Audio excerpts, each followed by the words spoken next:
শুভ বিকেল বন্ধুরা, তোমাদের সবাইকে। তোমরা সবাই কেমন আছো? তখন দেখো রেড লাইনে এসেছি একটুখানি তোমাদের সঙ্গে গল্প করতে। সারাদিন টাইম পাই না, তো আজকে দেখো বৃষ্টি পড়ছে না, তো কত সুন্দর লাগে দেখো আবহাওয়াটা। যেহেতু এদিকে রেল লাইনটাতে আমি এই কারণে এসেছি, তো এদিকে রেল লাইনটা আসলে ভয় থাকে না, গাড়িটা এদিকে আসলে বোঝা যায়।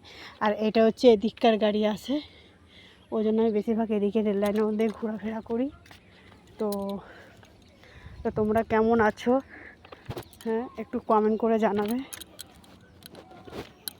হ্যাঁ, তো এই কদিন তো আমি সময় পাইনি, তো আমি চেষ্টা করি তোমাদের সঙ্গে একটু কথা বলার। তো কী করব, কথা বলার জন্য তো একজন লোক চাই, কথা বলার সুবিধাটাও আমি পাই না। তো সবাই ভালো থেকো, সুস্থ থেকো। তোমাদের সঙ্গে বারবার একটা করে আমি ভিডিও নিয়ে আসি। তোমরা সবাই কে কেমন আছো?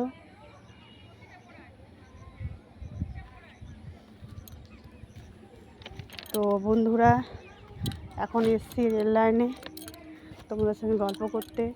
তো কত সুন্দর লাগছে দেখো আবহাওয়াটা দেখতে, যে সুন্দর লাগছে।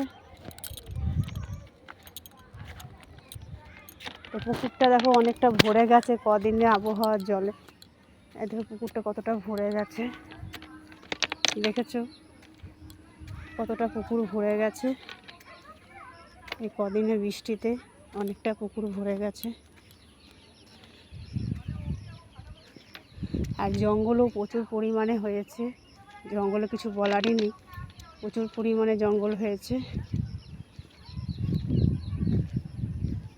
তো বন্ধুরা, তো এখন আমি একটু রেল লাইনে হাঁটাচলা করছি এই কারণেই। তো মন মেজাজ ঠিক নেই বলেই হাঁটাচলা করছি, ভালো লাগছে আবহাওয়াটা। তো এখানে রেল লাইনে হাঁটাচলা করতে করতে ভাবলাম তোমার সঙ্গে একটু গল্প শেয়ার করে নিই। আর এই দেখো পুকুরটা কত সুন্দর লাগছে দেখতে। পুকুরটা কত সুন্দর দেখতে লাগছে, পুকুরটা অনেকটা বড় লাগছে, যেহেতু জলটা বেড়ে গেছে। অনেক দিন হয়েছে পুকুরে আসা হয় না, পুকুরে আসা হয় না। তো পুকুরে কচুরিপানায় ভরে গেছে, এই দেখো।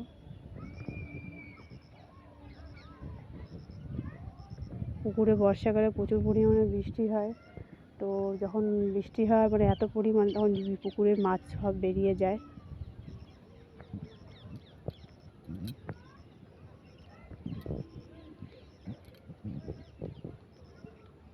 তো বন্ধুরা, সবাই ভালো থেকো, সুস্থ থেকো। পরের ভিডিও চেষ্টা করবো নিয়ে আসার জন্য।